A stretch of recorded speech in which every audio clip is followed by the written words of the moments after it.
భగవద్గీత హిందూ మతంలో ఒక పవిత్ర గ్రంథం. ఇది కేవలం ఒక గ్రంథం మాత్రమే కాదు, ఇది జీవన విధానానికి మార్గదర్శకంగా ఉంటుంది. భగవద్గీతలోని సందేశాలు, నైతికతలు మరియు ఆధ్యాత్మికతలు మన జీవితంలో అనేక సందర్భాలలో మార్గదర్శకంగా ఉంటాయి. ఇది కురుక్షేత్ర యుద్ధంలో కృష్ణుడు అర్జునుల మధ్య జరిగిన సంభాషణ. కురుక్షేత్రం ధర్మక్షేత్రం అని కూడా పిలువబడుతుంది, ఎందుకంటే ఇది ధర్మం మరియు అధర్మం మధ్య జరిగిన యుద్ధానికి ప్రాతినిధ్యం వహిస్తుంది. కృష్ణుడు అర్జునుడికి యుద్ధం ప్రారంభానికి ముందు ధర్మం గురించి బోధించాడు. మొదటి అధ్యాయం శ్లోకాలు 16 నుండి 18 వరకు యుద్ధం ప్రారంభానికి ముందు ఉద్రిక్త వాతావరణాన్ని వర్ణిస్తాయి. ఈ శ్లోకంలో లోతుగా ప్రవేశించే ముందు మీరు మా భగవద్గీత పూర్వ వీడియోలు చూడకపోతే వాటిని తప్ప చూడాలని సిఫార్సు చేస్తున్నాను. ఆ వీడియోలలో నేను పూర్వ శ్లోకాలను వివరంగా వివరించాను. అర్జునుడి సందేహం మరియు కృష్ణుడి మార్గదర్శకతను అర్థం చేసుకోవడంలో మీకు సహాయపడ్డాను.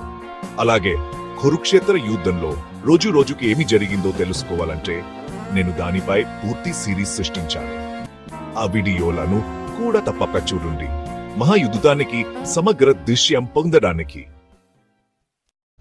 ఈ శ్లోకాలు యుద్ధానికి ముందు సైనికుల మనోభావాన్ని, వారి ఆత్మవిశ్వాసాన్ని మరియు వారి భయాలు ప్రతిబింబిస్తాయి. యుద్ధం ప్రారంభానికి ముందు ప్రతి సైనికుడు తన మనసులో అనేక భావాలను అనుభవిస్తాడు. రెండు వైపులా సైన్యాలు సిద్ధంగా ఉన్నాయి, వారి చందాలు మ్రోగుతున్నాయి. శంఖనాదం యుద్ధానికి ఒక సంకేతం. ఇది సైనికులలో ఉత్సాహాన్ని, ధైర్యాన్ని పెంపొందిస్తుంది. చంనాదం వినిపించినప్పుడు సైనికులు తమ శక్తిని, గిర్యాన్ని ప్రదర్శించడానికి సిద్ధంగా ఉంటారు. యుద్ధానికి సిద్ధంగా ఉన్న పాండవులు కౌరవుల శంఖనాదాలను విన్నారు. ఈ శంఖనాదాలు పాండవులకు ఒక సవాల్గా మారాయి. వారు తమ శక్తిని, ధైర్యాన్ని ప్రదర్శించడానికి సిద్ధంగా ఉన్నారు. కౌరవుల శంఖనాదాలు పాండవులకు ఒక సవాల్గా మారాయి. వారి స్పందన ఈ శ్లోకాల్లో వివరించబడింది. సైనికులు తమ వ్యూహాలు చర్చిస్తున్నారు. యుద్ధానికి ముందు వారి లక్ష్యాలను స్పష్టంగా చేసుకుంటున్నారు. ప్రతి సైనికుడు తన పాత్రను, తన బాధ్యతలను అర్థం చేసుకుంటున్నాడు. యుద్ధానికి ముందు ప్రతి సైనికుడు తన మనసులో అనేక భావాలను అనుభవిస్తాడు. ఇది భగవద్గీతలోని యుద్ధ వర్ణకు నాంది. భగవద్గీతలోని యుద్ధ వర్ణన కేవలం ఒక యుద్ధం మాత్రమే కాదు, ఇది ధర్మం మరియు అధర్మం మధ్య జరిగిన యుద్ధానికి ప్రాతినిధ్యం వహిస్తుంది. కృష్ణుడు అర్జునుడికి యుద్ధం ప్రారంభానికి ముందు ధర్మం గురించి బోధించాడు. ఈ యుద్ధ వర్ణ మన జీవితంలో అనేక సందర్భాలలో మార్గనిర్దేశకంగా ఉంటుంది. పాండవుల సైన్యం అనేక రాజ్యాల నుండి వచ్చిన యోధులతో కూడిన ఒక గొప్ప సైన్యం. విభిన్న రాజ్యాలు, సంస్కృతుల నుండి వచ్చిన యోధులతో కూడిన మిశ్రమం. ఈ యోధులు తమ ప్రాంతాల నుండి వచ్చినప్పటికీ వారందరూ ఒకే లక్ష్యంతో కదిలారు. కానీ వారందరినీ ఏకం చేసింది ధర్మం పట్ల వారి విశ్వాసం, వారి వారి బలం. పాండవుల నాయకత్వం కర్మం పట్ల వారి నిబద్ధత యోధులందరినీ ఒకే త్రాటిలో నిలిపింది. ఈ ఏకతే వారిని కురుక్షేత్ర యుద్ధంలో విజయం సాధించడానికి సహాయపడింది.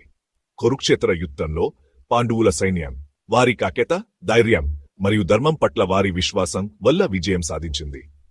ఈ యుద్ధం పాండవుల సైన్యం యొక్క కాకేత మరియు ధర్మం పట్ల వారి నిబద్ధతను ప్రతిబింబించింది.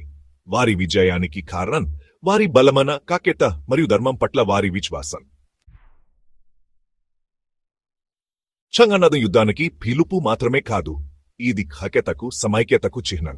నేటి సమాజంలో యూనిఫామ్లు, జెండాలు, లోగోలు కూడా ఇదే ప్రయోజనాన్ని అందిస్తాయి. అవి సమూహ సభ్యుల మంచి సమిష్టి గుర్తింపును సృష్టిస్తాయి. యుద్ధానికి ముందు ఛన్నం అందడం వెనుక ఉన్న సందేశం స్పష్టంగా ఉంది. సన్నద్ధత మరియు దృఢ సంకల్పం. ఏదైనా లక్ష్యాన్ని సాధించడానికి ముందుగా సన్నద్ధత అవసరం. అదేవిధంగా ఆ లక్ష్యాన్ని సాధించాలనే దృఢ సంకల్పం కూడా అవసరం. నాయకత్వ లక్షణాలు. యుధిష్ఠిరుడు దుర్యోధనుడు. యుధిష్ఠిరుడు ధర్మబద్ధ నాయకుడు. అతను ఎల్లప్పుడూ న్యాయం, సత్యాన్ని అనుసరించేవాడు. దుర్యోధనుడు అహంకారంతో ప్రేరేపించబడ్డాడు.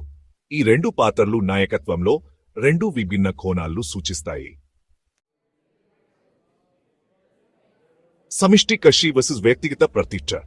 ఈ రెండు భావనలు మన జీవితంలో, ముఖ్యంగా మన వృత్తి జీవితంలో చాలా ప్రాముఖ్యత కలిగి ఉన్నాయి. సమిష్టి కృషి అనేది ఒక సమూహం లేదా బృందం కలిసి పనిచేసి సాధించే విజయాన్ని సూచిస్తుంది. ఇది వ్యక్తిగత ప్రతిష్ఠ కంటే ఎక్కువ ప్రాముఖ్యత కలిగి ఉంటుంది.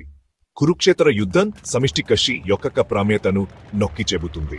మహాభారతంలో పాండవులు తమ భిన్నత్వం ఉన్నప్పటికీ సమిష్టిగా పోరాడి విజయం సాధించారు. ఈ యుద్ధం మనకు సమిష్టి కృషి యొక్క శక్తిని మరియు ప్రాముఖ్యతను తెలియజేస్తుంది. పాండవులు వారి భిన్నత్వం ఉన్నప్పటికీ సమిష్టిగా పోరాడి విజయం సాధించారు. వారు తమ వ్యూహాలను సమిష్టిగా రూపొందించి ప్రతి ఒక్కరి శక్తిని ఉపయోగించి విజయం సాధించారు. ఇది మనకు సమిష్టి కృషి యొక్క ప్రాముఖ్యతను తెలియజేస్తుంది. నేటి కార్పొరేట్ ప్రపంచంలో క్రీడా జట్లలో సమిష్టి కృషి విజయానికి కీలకం. ఒక బృందం కలిసి పనిచేసినప్పుడు ప్రతి ఒక్కరి ప్రతిభను ఉపయోగించి విజయాన్ని సాధించవచ్చు. ఇది క్రీడా జట్లలోనూ కార్యాలయాల్లోనూ అన్ని రంగాల్లోనూ వర్తిస్తుంది. సమిష్టి కృషి ద్వారా మాత్రమే మనం గొప్ప విజయాలను సాధించగలము. ప్రాచీన జ్ఞానం ఆధునిక సవాలుడు. భగవద్గీతలోని బోధనలు నేటికి ప్రాసంగికమైనవి. పక్యత, నాయకత్వం, సన్నద్ధత, సమిష్టి కృషి వంటి అంశాలు నేటి సమాజానికి కూడా ముమ్మానవి. ముగింపు హిత నిత్యనూతనన్. భగవద్గీత కేవలం ఒక పురాతన గ్రంథం కాదు, ఇది జీవితానికి ఒక మార్గదర్శి. దాని బోధనలు నేటికి మనకు మార్గదర్శనం చేస్తూనే ఉన్నాయి. ఈ వీడియోకు సంబంధించిన ఎలాంటి సందేహాలు లేదా ప్రశ్నలు ఉన్నా దయచేసి కింద కామెంట్ చేయండి. ఈ భావనలపై మరింత స్పష్టతనిచ్చేందుకు భవిష్యత్తు వీడియోలలో వాటిని పరిష్కరించడానికి నా వంతు కృషి చేస్తాను. మీ అభిప్రాయాలు మరియు ఆసక్తితో స్వాగతం. మా తదుపరి వీడియోను మిస్ కాకుండా ఉండేందుకు సబ్స్క్రైబ్ చేయడం మరియు నోటిఫికేషన్ బెల్ను హిట్ చేయడం మర్చిపోవద్దు. అక్కడ మేము ఈ లోతైన విషయాలలో మరింత లోతుగా ప్రవేశిస్తాము.